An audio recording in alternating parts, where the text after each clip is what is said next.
Hey everyone, Joshua Kirk here with you once again, and now it's time for episode 245 of Album of the Day, in which for today's album review, I'm going to be talking about a singer-songwriter whom has been putting out a few records and projects throughout the 2010s, and has also collaborated with a number of people, including Ariel Pink, Father John Misty, and Perfume Genius. I'm talking about the singer-songwriter and musical project known as Weyes Blood, aka Natalie Mering, in which for this review I'm going to be talking about her latest album, which came out on April 5th of 2019, and the album is called Titanic Rising. And as you can see, I have this on vinyl. I ordered this vinyl off of Amazon because I looked for this vinyl everywhere because I love this album so much, but not too many stores that I normally go to had this one for some reason. That now that I've ordered it off of Amazon, I'm very happy to finally have it in my collection, because this is definitely in my top 5 albums of the year so far, and this is also seems to be the most critically acclaimed album thus far of 2019. It's ranked as the best album of the year so far by Uproxx and Paste Magazine, for example, and it definitely is a record that really truly lives up to its hype. Anyway, the album cover is definitely very cool. It sort of fits in with the dynamic of the album really well. There's the back, which doesn't have the track listing, but there's 10 songs on this album, and it's over 42 minutes in length. There's a little jacket, there's a photo of her, and then there are the liner notes, which this is produced by Jonathan Rado, who, besides being one half of the indie duo Foxygen, he also has produced for the likes of people like Father John Misty. And also, some of the other musicians on this album include, like, the Lemon Twigs, Brian and Michael D'Addario, as well as the Section Quartet plays strings on here. Blake Mills is on this album, too. There's a lot of pretty talented musicians on this thing. Here's side A. And then there's side B.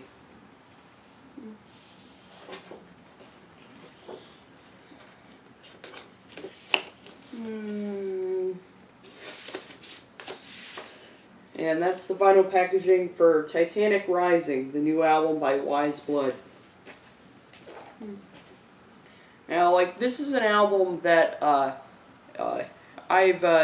this is actually my first time listening to a full album from Natalie Mering.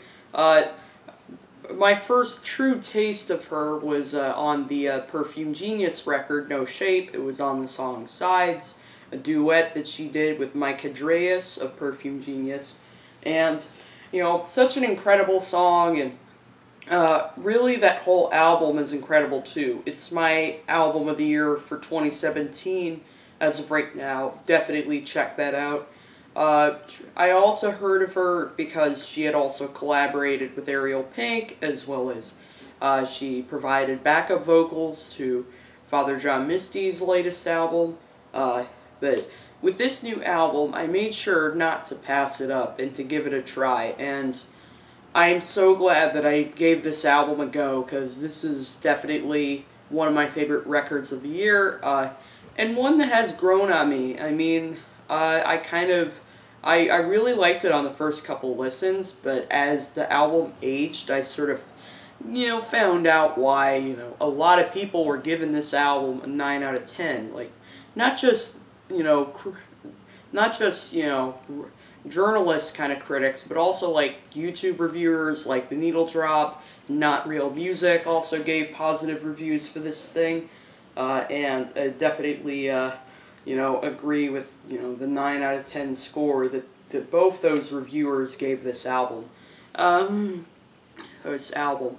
It definitely is the kind of album that has some sort of vintage influences going on. I mean, there's a little bit of Beatles influence, maybe a little bit of, like, I don't know.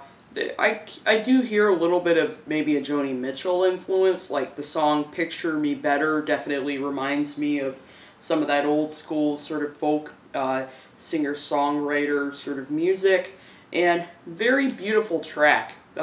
Natalie's vocal performance, her very poignant lyrics, and these sort of sweeping, sweet honey kisses of strings go really well over the acoustic guitars. Definitely in my top 3 tracks off this album.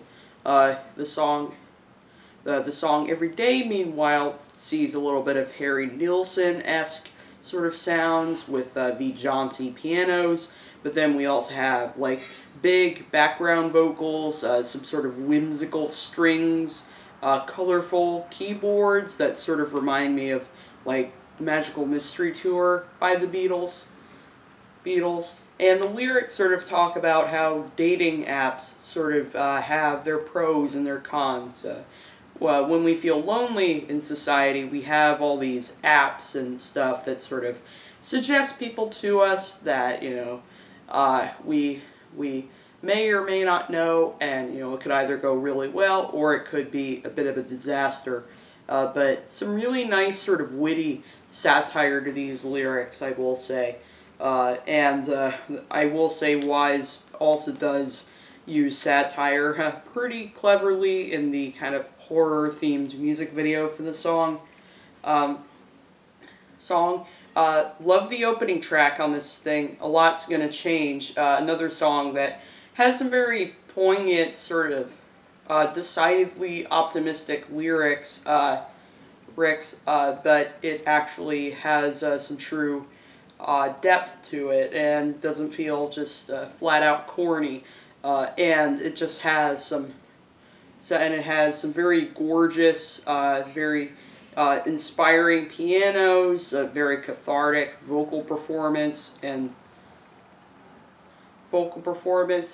also the strings, which have these kind of odd chord progressions at certain part of the song, or like very intricately arranged. It's more than a promising way to open this album, because it, right off the bat, just feels very, like, epic, but still kind of like something that is very accessible, that could appeal to a bunch of different music listeners.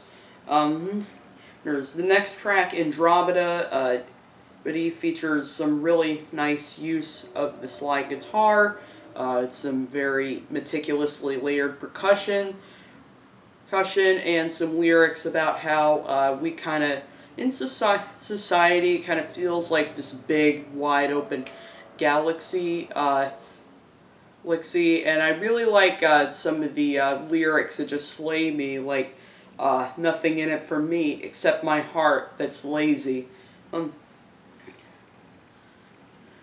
It's lazy. Definitely some great songwriting to be found on this track. And it's a perfect example of how she's blending sort of vintage sounds with more modern sounds, like some really nice kind of outer space psychedelic synthesizers worked in here too. Like, this is an album that, like, uses nostalgia in a way that's, like, not trying to be, you know, cheesy or trying to be a crutch.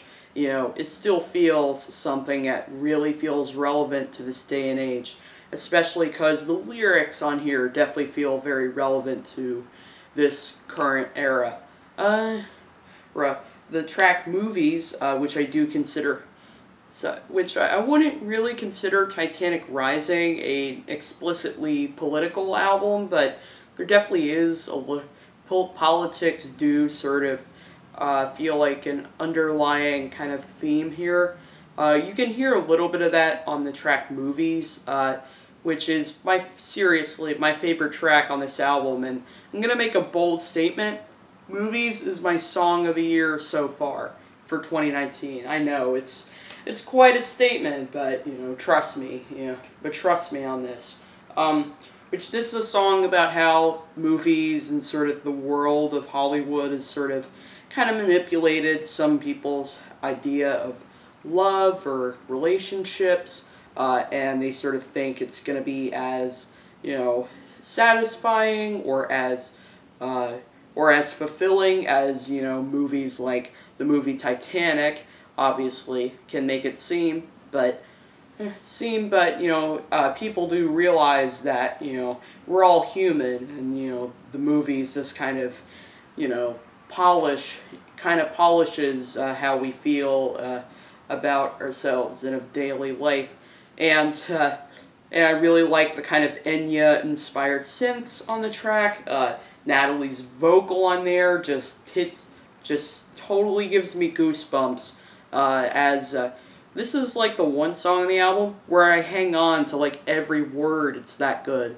And it definitely makes me cry. It's that good too. It's definitely the kind of song where, you know, yeah, I just, you know, words don't really do this song justice. It's like, it's the best song on the album. God damn.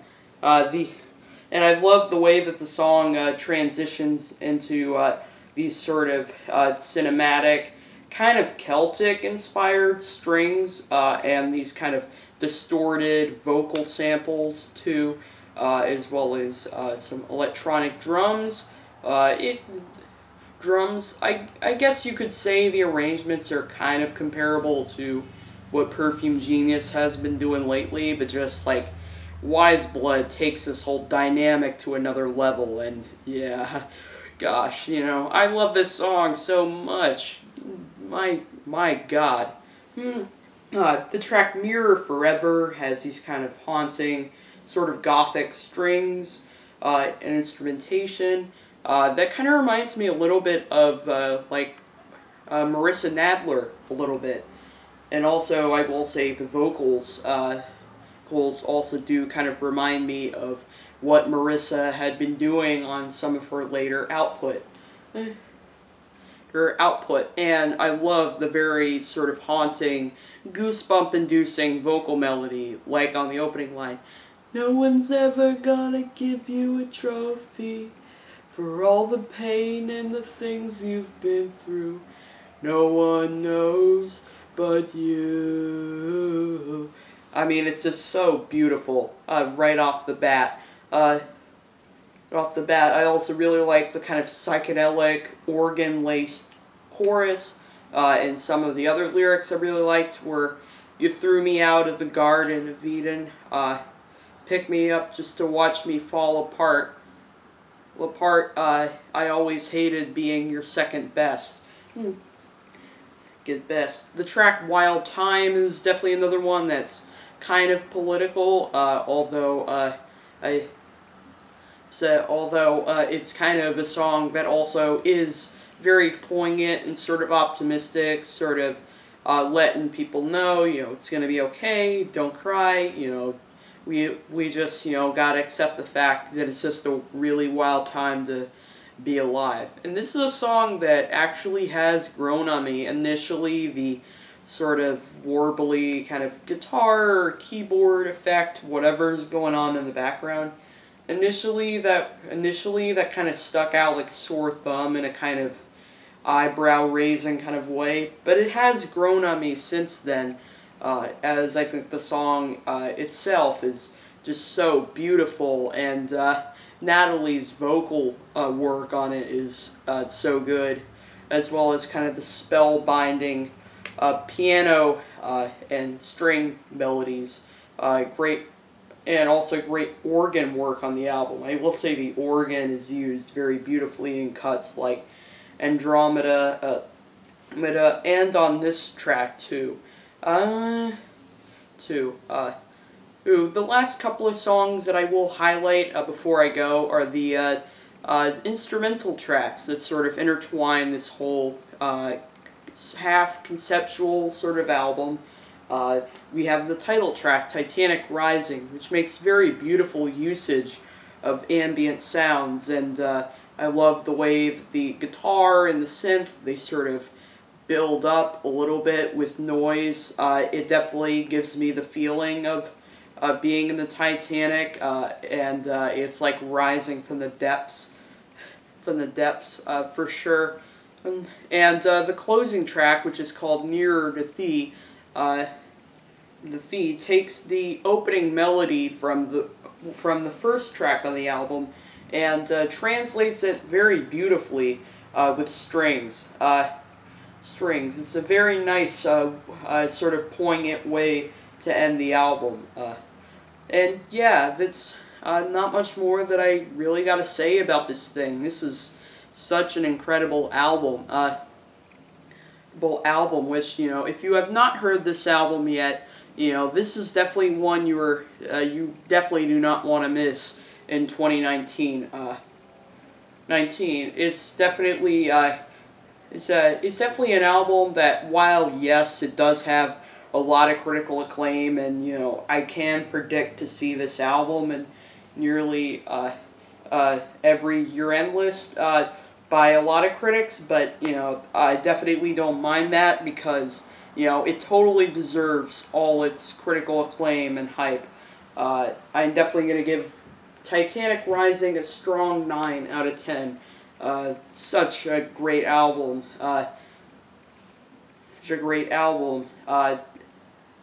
Its mixture of vintage and modern influences is very well done, and you know, this is probably the first record I've heard in a long time where nostalgia didn't just feel like a crutch or just being overly corny. It actually felt like it had some true depth and relevance to it. And obviously, Natalie herself is a great vocalist. That's my review of Titanic Rising, the new album by Weyes, and I'll see you for episode 246.